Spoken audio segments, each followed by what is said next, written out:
Hello दोस्तों, मैं हूं सी नितेश कुमार गुप्ता और आज मैं आपके लिए लेके आया हूं एक और नई कहानी और एक और नया सबक जो हमें उस कहानी से सीखने को मिलेगा।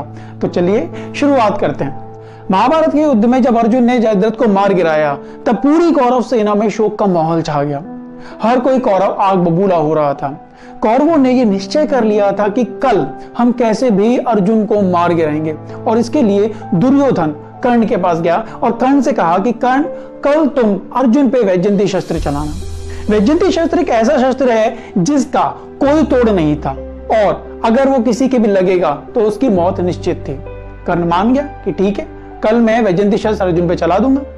तभी श्री कृष्ण को यह आभास हुआ कि कल कर्ण वैजयंती शस्त्र अर्जुन पे चला सकता है।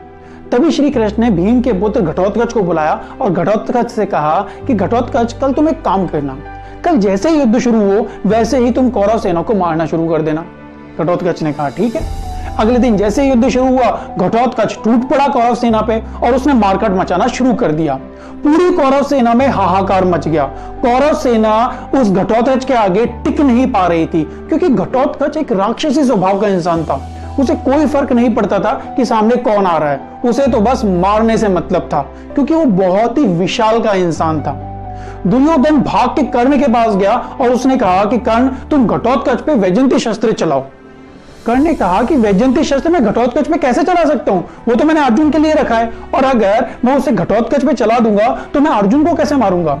दुर्योधन ने कहा कि अगर आज तुम वैजयंती शस्त्र नहीं चलाओगे तो ये घटोत्कच पूरी कौरव सेना को आज ही मार देगा, फिर तुम वैजयंती शस्त्र को बचा के करोगे क्या। कर्ण ने कहा कि ठीक है और कर्ण ने वो वैजयंती शस्त्र घटोत्कच पे चला दिया। घटोत्कच वहीं मारा गया। पांडवों में शोक का माहौल छा गया, लेकिन श्री कृष्ण को इतना दुख नहीं हुआ क्योंकि उन्होंने कौरवों से वो काम करा लिया जो वो खुद उससे कराना चाहते थे।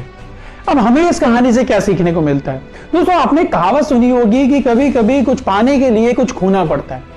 हर चीज की एक कीमत होती है और जिंदगी में कभी भी कुछ बड़ा हासिल करने के लिए उसकी कोई ना कोई कीमत चुकानी पड़ती है।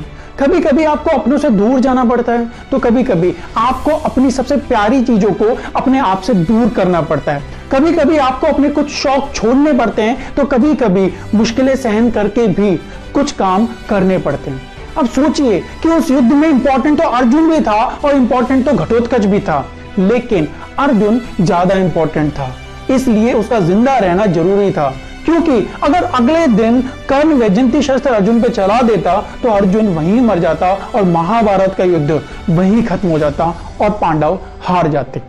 अब आप अर्जुन की जगह रख के देखिए अपनी जिंदगी को और घटोत्कच की जगह रख के देखिए अपनी उन सारी चीजों को जो आपके लिए बहुत प्यारी हैं, जिनसे आप हमेशा घिरे रहते हैं, चाहे फिर वो आपके दोस्त हो, चाहे फिर वो आपके रिश्तेदार हो, चाहे वो आपके गर्लफ्रेंड या बॉयफ्रेंड हो, चाहे फिर वो आपका कंफर्ट जोन हो, चाहे फिर वो आपके शौक हो और चाहे फिर वो आपका मोबाइल हो। अब कमेंट करके बताइए कि आप क्या करेंगे, किसे दांव पे लगाएंगे, अपनी जिंदगी मतलब अर्जुन को या फिर घटोत्कच को। किसे अपने आप से दूर करना चाहेंगे, अर्जुन को या फिर घटोत्कच को। किसे आप खोना चाहेंगे, अपनी जिंदगी मतलब अर्जुन को या फिर घटोत्कच को। ध्यान से सोचिएगा मेरी इस बात को। तो दोस्तों, अगर आपको ये वीडियो अच्छा लगा तो इसे लाइक कीजिए, शेयर कीजिए और इस चैनल को सब्सक्राइब कीजिए ताकि हम सब साथ में आगे बढ़ सके।